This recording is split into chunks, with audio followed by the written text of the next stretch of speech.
ધોરણ 11 topic 1.9 most IMP દાખલા 4 માર્કનો દાખલો પૂછાય। આ દાખલા કેવી રીતે ગણાય? તો દાખલા કેવા હશે? તત્વોના પ્રમાણ પરથી અણુસૂત્ર ગણવા,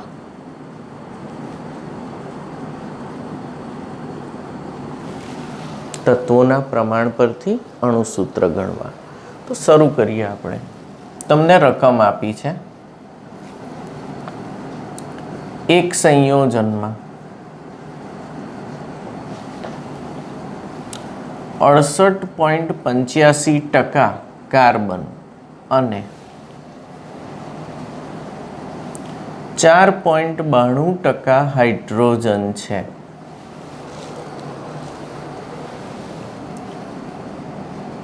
આ સંયોજનનું બાષ્પ ઘનતા 61 ગ્રામ પ્રતિ સેન્ટીમીટર ક્યુબ છે। તો તેનું અણુસૂત્ર શોધો। હવે 4 માર્કમાં બહુ જ વાર પૂછેલો દાખલો, બધી જ ટેકનિક એક જ સમાન રહેશે, એક જ દાખલો પાક્કો આવડવો જોઈએ। તો અહીં તમને તત્વોના પ્રમાણ પરથી અણુસૂત્ર શોધવાનું છે। પહેલાં સંયોજન આપ્યું છે, એમાં 68.85% કાર્બન ને 4.92% હાઇડ્રોજન, આ બેનું ટોટલ મારો 68 એટલે 69 લઈ લો, અને આ 5 એટલે લગભગ 74। તો 100માંથી કેટલા બાકી રહ્યા? 26 તો બાકી રહ્યા। મીન્સ કાર્બન અને હાઇડ્રોજન ઉપરાંત ત્રીજું પણ કોઈ તત્વ છે। તો પહેલાં તો હું લખીશ સ્ટેપમાં ઓના ટકા બરાબર 100 માઇનસ બાકી બધાના ટકા। તો 100 માઇનસ 68.85 વત્તા 4.92 કેટલા આવે છે? 68.85 વત્તા 4.92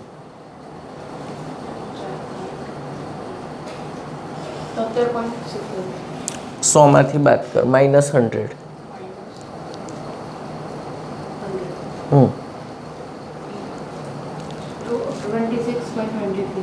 26.23% કોના હશે?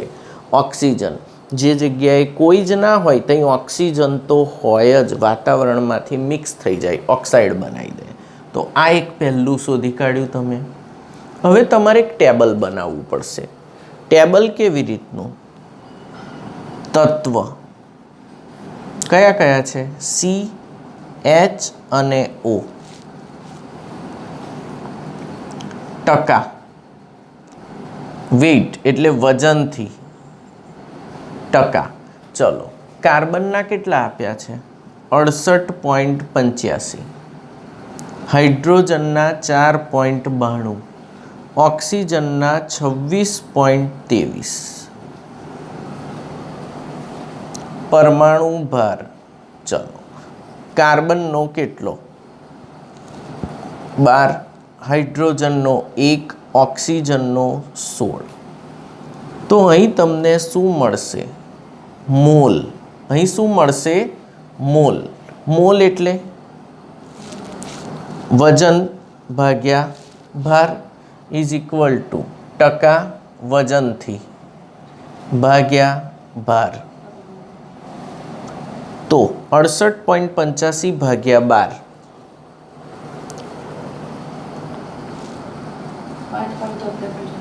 5.73। 4.92 ભાગ્યા 1 એટલે 4.92 જ રહેશે। 26.23 ભાગ્યા 16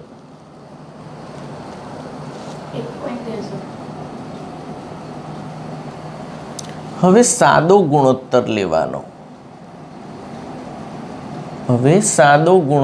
લેવાનો। સાદા ગુણોત્તરમાં સૌથી નાની સંખ્યા વડે બધાને ભાગતા, સૌથી નાની મોલ સંખ્યા વડે બધાને ભાગતા ચાલો, તો નાનામાં નાની સંખ્યા 1.63 છે આ ત્રણમાં. તો આના વડે આને ભાગતા એટલે 5.73 ભાગ્યા 1.63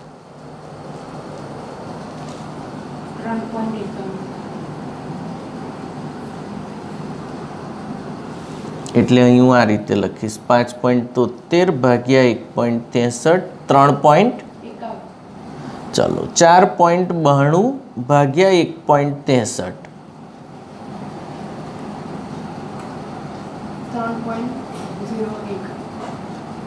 3.01 એટલે 3. 1.63 ભાગ્યા 1.63 એટલે 1. પૂર્ણાંક લખતા શું લખતા? પૂર્ણાંક. તો અહીં આગળ 3.5 છે, એને પૂર્ણાંક બનાવવો હોય તો તમારે 2 વડે ગુણવો જ પડશે, કારણ કે એને 4 પણ ના લખાય ને 3 પણ ના લખાય. 3.51 છે, એક્ઝેક્ટ 0.5 આવ્યું છે, તો 2 વડે ગુણતા. તો આને પણ 2 વડે ગુણીશું, આને પણ 2 વડે ને આને પણ 2 વડે, કારણ કે પૂર્ણાંકમાં ફેરવવા પડશે. તો 3 એટલે અહીં કેટલા આવશે? 7. અહીં 3 દૂના 6 અને અહીં 2. આટલે સુધી ખબર પડી? ઓકે, આગળ વધીએ. ટેબલ બનાવી દીધું આપણે.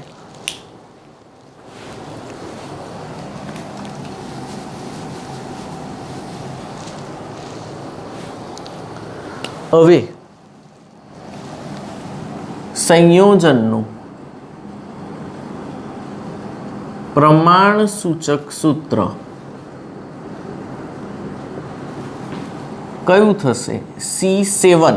કઈ રીતે? કાર્બન કેટલા આયા? 7. H6 અને O કેટલા? 2. O2. Therefore પ્રમાણસૂચક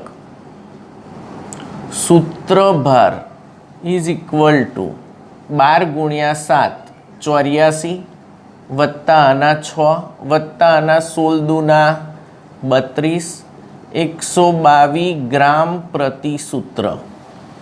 એનો સૂત્રભાર થયો.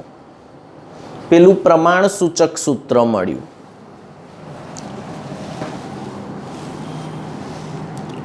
9 પોઈન્ટ એટલે આ તમારો 0.1, આ તમારો ટેબલ બનાવો એ 0.2 અને પ્રમાણસૂચક સૂત્રનો સૂત્રભાર શોધો. હવે 0.3 અણુભાર બરાબર 2 ગુણ્યા બાષ્પ ઘનતા એટલે 2 ગુણ્યા 61 એટલે 122 ગ્રામ પ્રતિ મોલ અણુભાર મળી ગયો તમને સંયોજનનો. ચોથો મુદ્દો, ગુણક n બરાબર અણુભાર ભાગ્યા સૂત્રભાર. અણુભાર 122 છે, સૂત્રભાર કેટલો છે? 122. તો ગુણક કેટલો આવશે? 1 અને 5. અણુસૂત્ર બરાબર n ગુણ્યા પ્રમાણસૂચક સૂત્ર ઇઝ ઇક્વલ ટુ 1 ગુણ્યા C7H6O2. એટલે સૂત્ર કયું આવશે? C7H6O2. આ સૂત્ર મળે. તો આ રીતે તમે ટકાવાર પ્રમાણ પરથી અણુસૂત્રની ગણતરી કરી શકો છો. દાખલો બરાબર સમજાયો આખો? ચલો બીજો એક દાખલો આવો જ ગણીએ આપણે. કમ્પ્લીટ ને? હવે બીજો ગણીએ.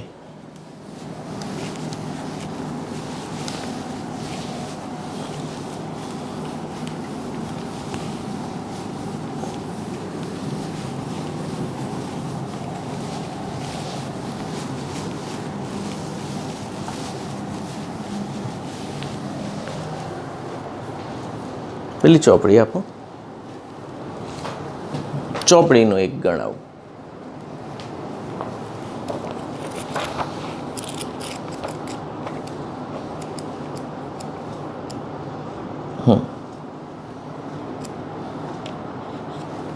કોયડો 1.2.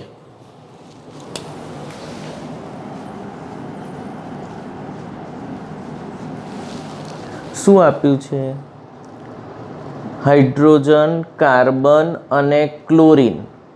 તમે ટકા ગણો, જો ક્લોરીનના 72 ને આના 25, 77 ને 4 એટલે 100 થઈ જાય છે, એટલે ઓક્સિજન નથી. તો અહીં આપ્યું છે, પહેલાં જ ટેબલ બનાવી દો. કાર્બનના ટકા એટલે કયા તત્વો છે મને કહો જોઈ. CHCl.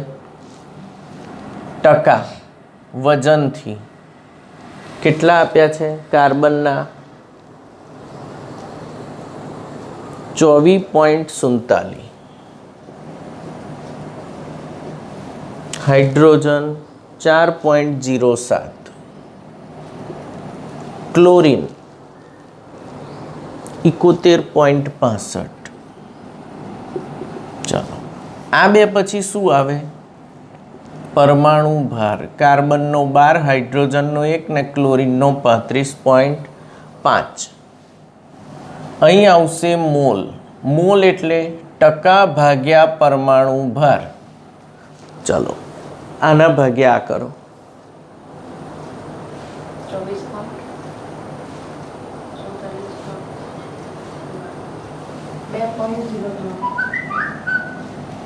આના ભાગ્યા એટલે 4.07, આના ભાગ્યા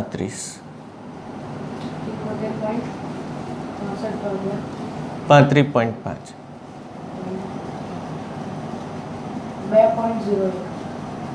2.0. સૌથી નાની સંખ્યા વડે બધાને ભાગતા એટલે સાદો ગુણોત્તર. સૌથી નાની સંખ્યા આ છે, આના વડે આને ભાગો તો લગભગ 1 જ આવે, આના વડે આને ભાગો તો લગભગ 2 આવે, અને આના વડે આને ભાગો તો 1 જ આવે. તો અહીં એપ્રોક્સિમેટ, આ પ્રેક્ટિકલ વેલ્યુ છે, તો એપ્રોક્સિમેટ 0.01 નિગ્લેક્ટ કરવાના. તો અહીં પ્રમાણ સૂચક સૂત્ર CH2Cl. તો આ તમારું પહેલું સ્ટેપ પત્યું, અને સૂત્રનો ભાર 12 + 2 + 35.5 24 4 59 ના 12 ને 2 14, 12 ને 2 14 એટલે 49.5 ગ્રામ પ્રતિ સૂત્ર. ગ્રામ પ્રતિ સૂત્ર. હવે તમને એમ આપ્યું છે મોલર દળ 98.96. તો બીજું સ્ટેપ, ગુણક n બરાબર અણુભાર છેદમાં સૂત્રભાર. અણુભાર એટલે મોલર દળ. કેટલું આપ્યું છે? 98.96 છેદમાં 49.5. કેટલા આવે છે જુઓ તો.